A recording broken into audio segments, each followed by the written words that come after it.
great to be here.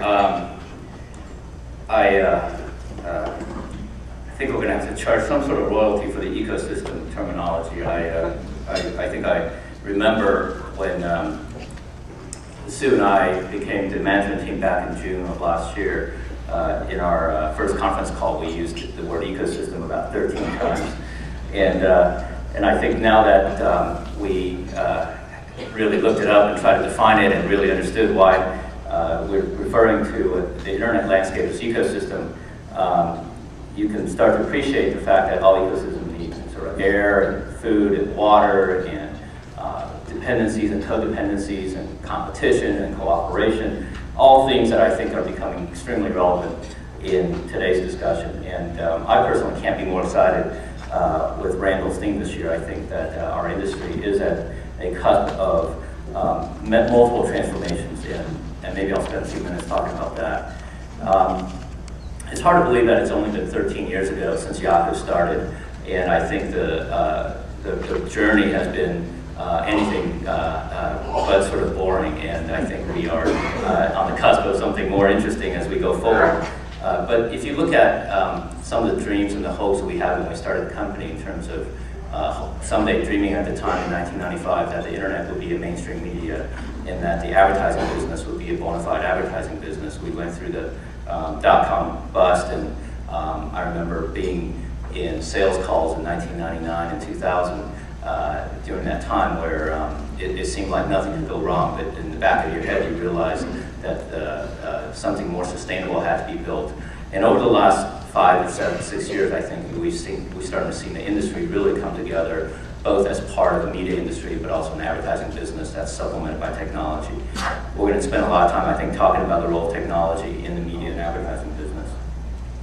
But the word ecosystem has always been something on top of my mind, and it's been something that I think, from a geek tech perspective, it's always been something that we use in describing ways in which the industries get built, especially with the technology foundation. And there's really a couple of areas. One is, obviously, we're starting to really push on openness, and everybody's talking about creating the platforms and developer platforms for opening up their network.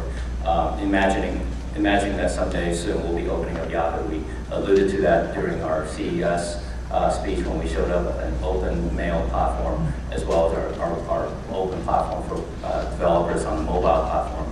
These are all things that I think when you start putting it all together, you'll see the power of openness and ability to have third parties and publishers really join together to create a unique user experience. The other thing that we're doing on the user side is really tapping the social aspect, and I think while the social phenomenon has really been growing already for the last couple of years, we think it's still just at the beginning. We think our ability to really understand what social graphs mean and how they can be implemented through a Yahoo experience, we're starting to really focus on that, and I think there's a lot of good work to be done there. So on the one hand of our ecosystem, we really do think that there is tremendous amount more innovation, tremendous amount more activation that we can do for our users. Not only to use Yahoo the way they understood it and enjoyed it for all these years, but really encourage even new and deeper and more engaged behavior. On the other side, which we'll spend a lot of time talking about, is the advertising monetization side. And that's one that I think is going through the most change. We are talking about ad networks, we're talking about agency relationships, we're talking about publisher relationships, we're talking about how all this is changing and migrating into a brave new world. But to me, it's got a lot of the same characteristics. It's still about relevance. It's still about creating both an advertiser and a user experience that is flawless and frictionless. And it's ultimately about relationships and creativity in my mind.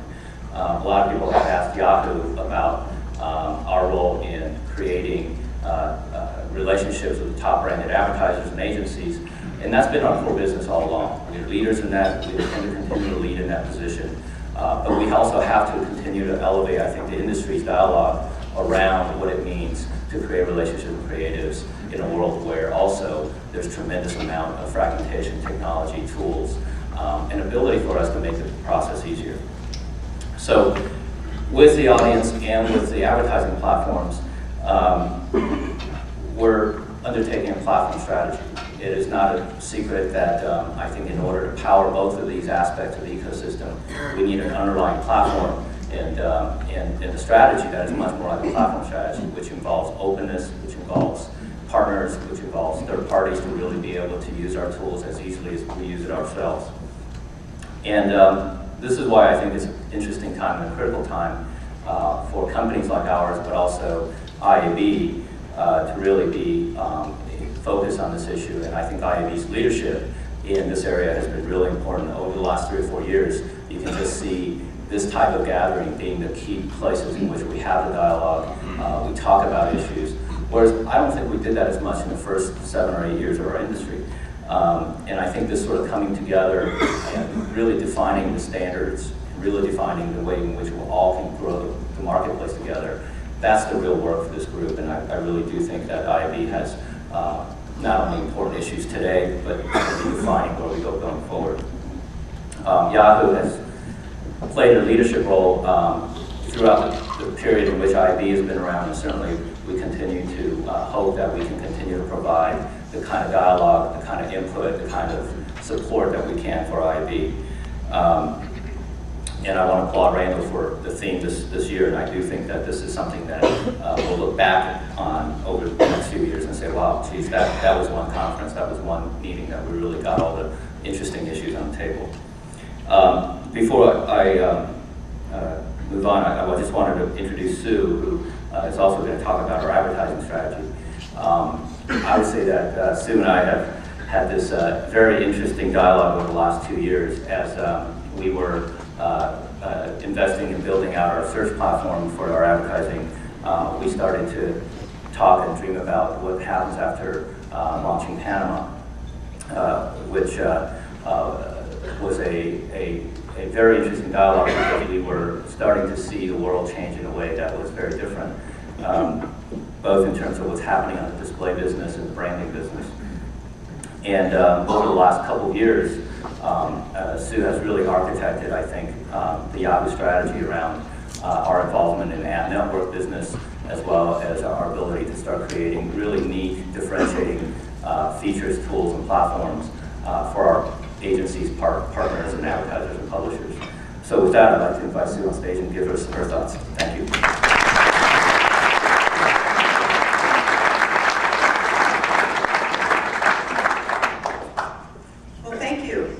Absolutely great to be here, and I share Jerry's excitement at representing Yahoo here. And there's so many former colleagues and friends and partners and customers in the audience, so just great to be here. I'm just going to spend a few minutes before we all sit down and get into the fireside chat portion of this and talk to you a little bit about what Yahoo's been thinking about on the marketing side. As the largest publisher on the web, we are very aware of the challenges that face the online advertising industry today. And I can assure you we're intensely focused on how to make the process simpler, not just for those of you engaging with Yahoo, but for everyone engaging with each other. And that's why we think this ecosystem theme is such an important one, that really talks about how we each build off the strengths of one another to create something more powerful. At the same time, Yahoo recognizes that because of the way the web and advertising has developed, it has become highly complex and requires a platform underneath it that recognizes that power and that is flexible and that is scalable across the industry. That's the only way we're going to collectively be able to decrease the friction and the complexities out of the online advertising process. So with that in mind, I wanted to talk to you a little bit about something we're really excited about, and that is that behind the scenes, as Jerry mentioned, a lot of the headlines were on Panama. We've been thinking about and now are building a really cutting-edge ad platform that runs across all formats, whether it's search, display, video. It is capable of harnessing the power of Yahoo. It's capable of harnessing the power off Yahoo. It ultimately will take advantage of new emerging formats like mobile, all in one easy to use system. So we are, in a word, I guess in a phrase, we're trying to revolutionize the online advertising industry.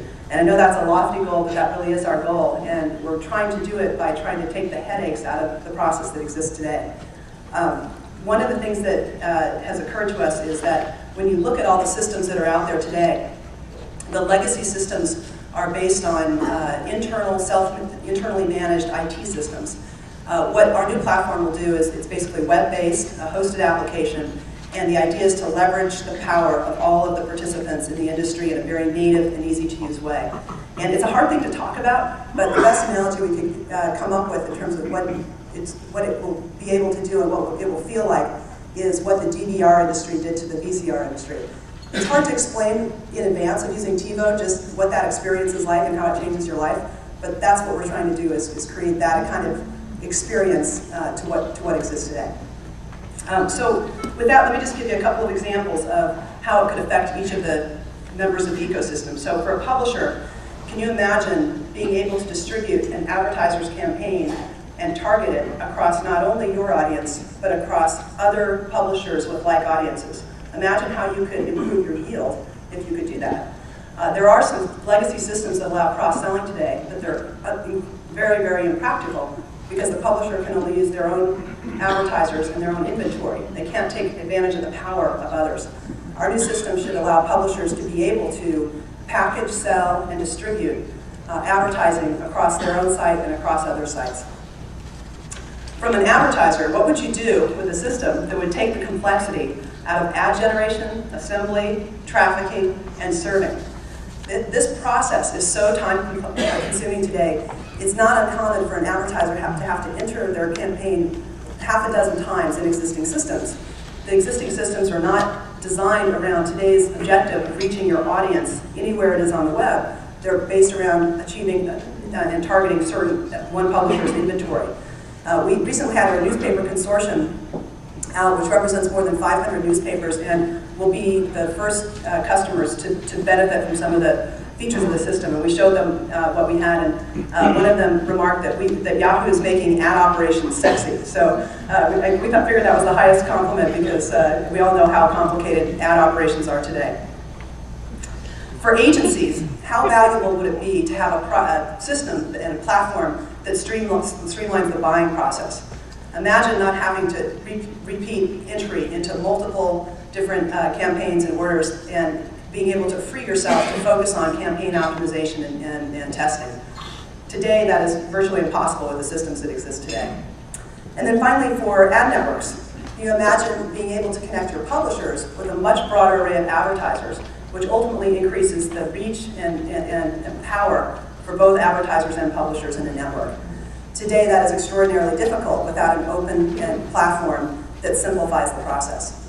So from any perspective, whether it's advertisers, publishers, networks, agencies, we feel this new system will be the backbone of making life easier, of decreasing complexity, of decreasing redundancy, which fundamentally increases the ability to focus on creative, focus on getting to the right audiences at the right time, the right place on the internet, and leverages the power of that ecosystem in a way we've never gotten to. Too much time today is spent on the boring parts of the business, and not enough time is spent on the really creative and powerful parts of what the internet can do.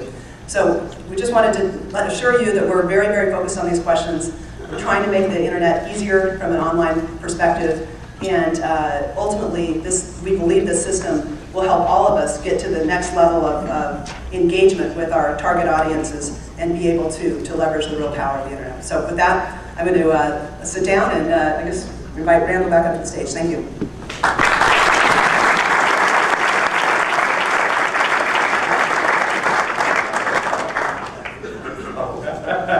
So, I abandoned us. No. I would have been here because it would have been very quiet. So before you start, let me guess what your first question. Does it start with an M and with a T? No, it actually starts with an N and ends with an N. Okay. Yeah. Like, This is a game show, by the way. I understand. Do I get $1 million after this? I mean, what everybody wants to know. Would you like No Country for Old Men? Well, I'll tell you, I thought it was probably, I didn't see the whole worship, but it was probably one of the spiritual worship I think we've done recently. But God bless. Yeah. Hey, everybody actually is Curious. curious. So why don't we? I'll hit that on the head. I mean, obviously, I think we can't say a whole lot about the process we're going through. I think think everybody's read just about everything that we're doing, so I'm not sure there's all that much more to add. But we are very focused. Obviously, we're taking the proposal that Microsoft has submitted to us very seriously. We have made a public statement about why we've not accepted the proposal, given that it substantially undervalues what Yahoo does. But in many ways, I think it's been a galvanizing event for all of us at Yahoo. Our board, which is a very strong board and a very independent board, and I are spending a lot of time understanding all of our alternatives. Look, I think Yahoo is a very unique asset. I'm a little biased, and I think it's something that we need to think through carefully. And what's been interesting is also the industry response. I think the number of people who talk to us about what this could mean for the industry, what this could mean for the dynamics of what we're talking about today, in either direction, whatever outcome, really, I think, first of all, gives me a lot of encouragement, because I do think that making sure where Yahoo goes is the right place for not only our employees and our partners and our clients, but ultimately our shareholders. That's my number one job. So I'm heads down. I didn't know whether I could make it here today, but I'm actually quite glad to be in Phoenix and not stuck in the office in the conference. So I'm very grateful to be here, and actually I think it's a great time to talk about these issues. Yeah, we're really, really appreciative that given how busy you are, that both of you really did agree to come. Let me ask you, actually, relative to that, a takeover bid like this quadruples your workload, at least. How do you guys, this is a personal question, how do you maintain focus during something like this? How do you subdivide your time? Well, I don't know if it's possible to quadruple our workload, but I do think that obviously it initiates a process, and it's a process that I think is fairly well described through all the different corporate situations of the past. So that does mean that I end up spending a lot more time with our board and our key constituents, and I think that's the time I'm spending doing. We've asked Sue to really do a lot more of the day-to-day, making sure that we continue to run smoothly. And one of the interesting things, and I think Sue can comment on this as well, is that this has been one of those quarters at Yahoo that I think one of the first quarters at Yahoo that I remember where we have just tremendous things happening, all the way starting from January, where we announced a series of very exciting products, to what we've done in the mobile front in Barcelona, to our acquisition of Maven, there's just a lot of things that's going on. And so people are definitely busy without us meddling in them, but I do think that, Sue, maybe you can comment a little bit on this, on the progress we're making, and your focus and your heads down on keeping the business going. Sure. Yeah, I'd say that anytime you have something like this, it's clearly going to affect employees. People are going to ask questions. There's clearly a big impact of that. But in a way, it's been a galvanizing force and a catalyst internally and also externally. There's a lot of discussions we've always had underway, but having an offer on the table certainly accelerates some of those conversations that are out there.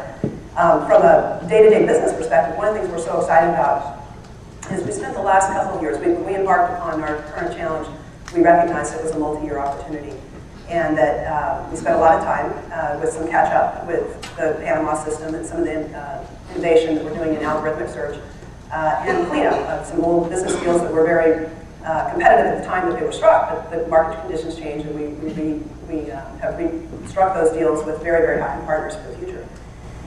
What's exciting about now is that the largest percentage of our R&D dollars ever is going into more innovative proprietary products, both on the consumer side to support the starting point strategy that Jerry talked about, and also on the advertiser side to support our ambition to be a must-buy for the industry and to power the largest ecosystem in the industry.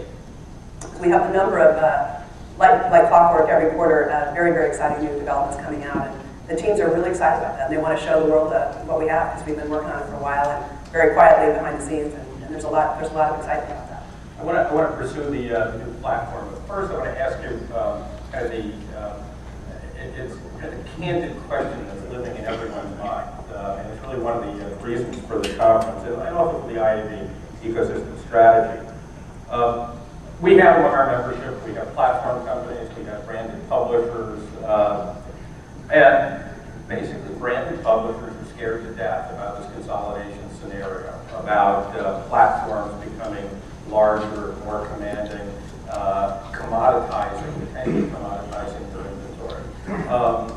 What kind of response do you have to that? What do you say to branded publishers who are worried about what's happening to their traffic, to their audience, to their pricing power?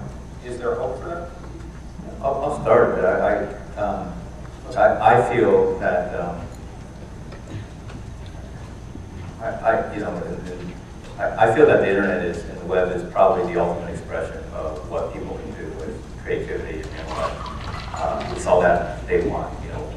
When we saw websites being created, we saw that as an entire industry has been created, I would say the primary complaint I've heard over the last 13 years is that the web is not a creative medium yet. It doesn't allow us to create. It doesn't allow us to really apply the human intellect that makes the rest of the web so great. And I think what we're doing now is, instead of commoditizing, is really building the building blocks, the foundation, the tools, the ability for, creativity and people and intellect to really make the web a much more efficient medium and much more creative medium. I understand the fear. I think we've seen the fear over time, over multiple industries. And I think every time there's technology coming on board, there's always people who worry about disintermediation and the ability for people to continue to add value. I've also seen that time and time again. Anytime there is technology introduced, I think people who understand how to leverage it, people who understand how to work together, create more value on top of it through their intellectual creativity. I would say that the conversations we have now with the right tools, and when we show these tools to our partners and agencies and publishers, the reaction is, wow, I can do so much more. And that reaction to me is the first step towards this becoming a much more efficient and much more, a much better medium that allows the people element to come into play a lot more. So let me probe a little bit. One of the components of your platform, you bought Right Media during the past year. One of the predominant and early online advertising exchanges. Now, Wenda said in her remarks last night, she said, "Don't sell advertising inventory like pork belly." When people see, I never sold pork belly. But when people see exchanges, they're concerned that is part of what's going to happen. On the other hand, other people look at it and say, it's going to take a lot of these costs out of sales. I mean, what is the future? So what's the future of exchanges in your platform, but generally in the web? Sure. So, and I think it relates right back to your question about how this affects all the existing publishers. We really see the exchange as a very, very critical part of the broader platform. It's definitely not the only part, but it's a critical part in terms of driving openness and scale. And we think that's really important. Ultimately, what we're trying to do is we're trying to simplify the process for any type of publisher, whether they want to sell directly in this exchange or they're part of an ad network, or whether they have their own sales channels. And one of the things that we think is so exciting about what's happening now is that if we could decrease, as an industry, if we could decrease the friction out of the process, it should only increase the yield for publishers because that creates value for marketers. So fundamentally, our ambition is to increase the yield for all publishers on the web, and we're obviously the largest publishers, so we benefit from that. It's not a totally selfless act, but we're fundamentally focused on building the platform for the industry. And an example is I touched on in my opening remarks is there are many, many publishers that have unbelievably premium inventory that are selling that directly, but they're running out of inventory, and they have under deliveries, and they can't sell enough, and they sell it terrific at rates because it is so valuable. Imagine if they could go sell not only their inventory, but Yahoo's similar audiences of our inventory or other publishers' inventory. Suddenly, they can offer a much more scalable audience buy than they could before. That's only going to increase the pricing and the dynamics because it's creating value for marketers.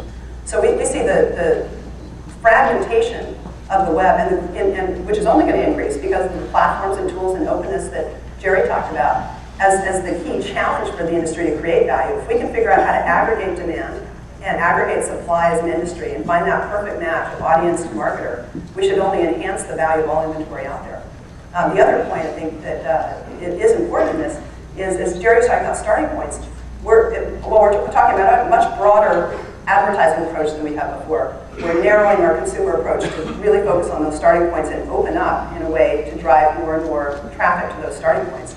We'll have an announcement this week, which is pretty exciting, on our homepage, where we have already been opening it up to third-party publishers, refreshing it 20 times a day on a more manual basis. We're going to talk about a way to automate that, which fundamentally allows us to surface the very best content on the web. So you can imagine, as an independent publisher, we can surface the best of the web on Yahoo and funnel our traffic to that. That should only increase your opportunities to drive traffic and ultimately monetization.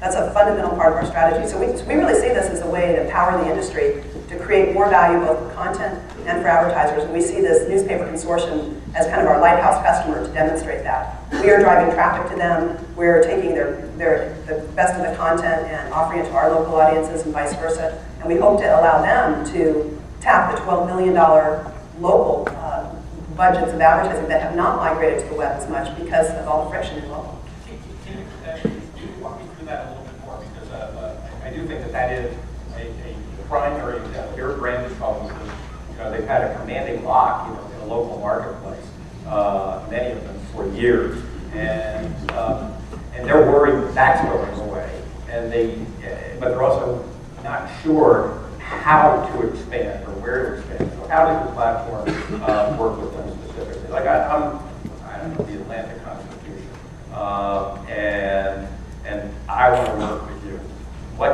How is that happening? Very specific, short form answer to this, vast question. I'm going to be saved by my voice not working. This is one that we didn't talk about, so I'd be curious your answer. Well, I guess I would start with, I'm going to be quick because I read those papers. We think that it's easy to stand here today and think that we are, look at the past and see how much has developed. But in many ways, we think that where we are today will look like black and white television did for where we'll be in 5 or 10 years. And ultimately, we see the internet commanding a larger share of budgets, a larger presence in the industry, a bigger impact on consumers, and actually working collaboratively with some other forms of media, because there's a lot of ways that you can combine broadcasts with online to create even better experiences for marketers and consumers. So we see it moving rapidly in probably in the same direction.